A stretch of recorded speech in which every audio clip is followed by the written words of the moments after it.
Hey, I'm Jeff Abernathy. I'm with Tommy Guns USA. I've been building 1911, 2011 race guns, custom guns for about 20 years. And I've got a customer today, and this gun is highly sought after right now. It's at a good price, and it is the Springfield Prodigy. My customer sent me the gun. He already had it taken, sandblasted, and actually polished on the sides. It's a really cool looking gun. And he said, Jeff, I want a red trigger to go in it. So I buy all manufacturers' parts, EGW, Atlas, Dawson Precision. I get parts from KKM Barrels, just a slew of parts. So I am a manufacturer, and I do make my own guns, but I work on other people's guns a lot. So what today I'm going to do is show you guys how I install the Atlas trigger bow. Okay. Right now, this has the stock trigger in it. It's curved. I call it a medium curve. It feels good. It's a nice trigger. But everybody likes to hot rod their guns. It's like putting chrome valve covers on a '69 Camaro. Why do you do it? It looks good. So let's make this look good. The gun's already been taken apart to save time. So take the frame off. I'm going to take the trigger bow out. Here's how you get it out. Insert the screwdriver. Push the mag catch to you about 1/16 of an inch.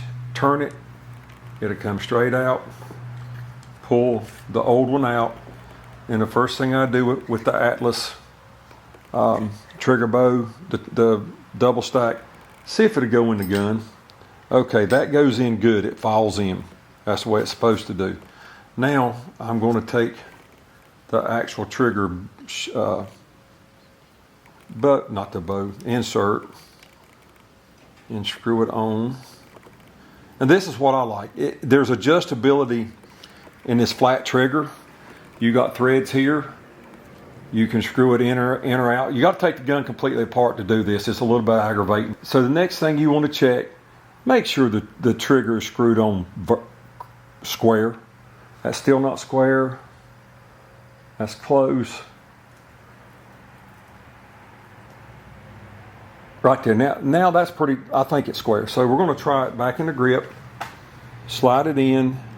If it falls in like it should, you're in good shape. But here's what I'm about to show you. You got to do if it doesn't fall in. So I'm having to push it. It's stuck. So there's two things I do. Number one, you got to check for clearance here. There's no clearance. So that means the trigger is hitting here in the bottom of the grip. This also goes for a steel grip. This happens too with the Chile steel grips, the Atlas. This is a gunsmith fit part, so it has to be fit. So what would I do? Trigger's on the bow square. They're going to drop it in to the grip. It won't go. So to fit it, find something to point with. To fit it, first thing I check is clearance, and this is hard to see, there's not enough light. There's got to be clearance right here.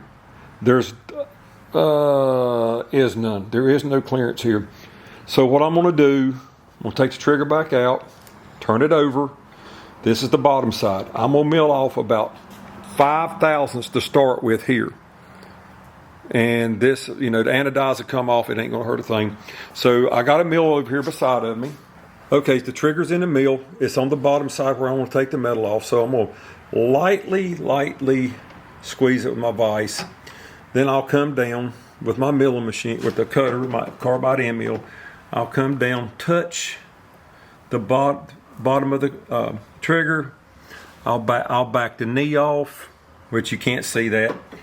Run the cutter off. I'll go back to my zero, and then I'll move the end mill across the bottom and take 5/1000ths off. I'm not going to do this one for time purposes. The next video I will do a full video on.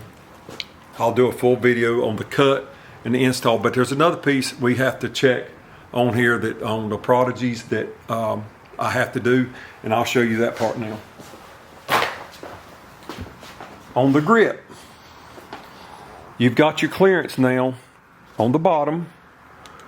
You put it in, and now You may have to take a file. It's going to hit here. Let me turn it upside down. It's the top of the trigger is going to hit here. Sorry. That's good. And the way I fix it, it's just a small square file. What I do is go in and I just take a square file.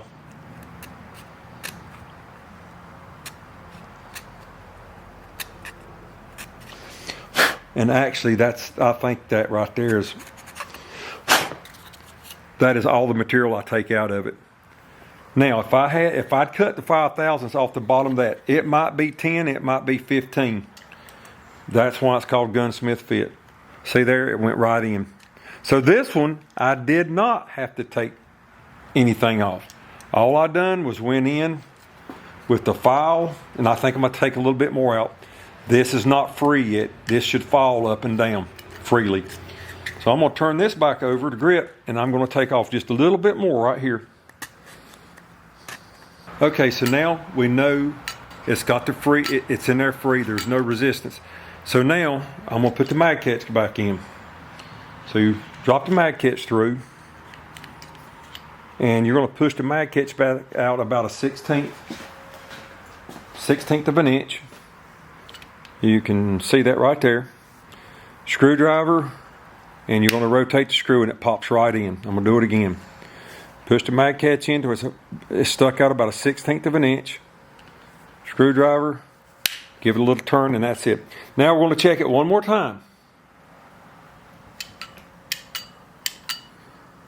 That's a completely free trigger. So this installing an Atlas trigger in a Prodigy is that easy. If you don't want to do it, send it to me. I can do it. Thanks for watching.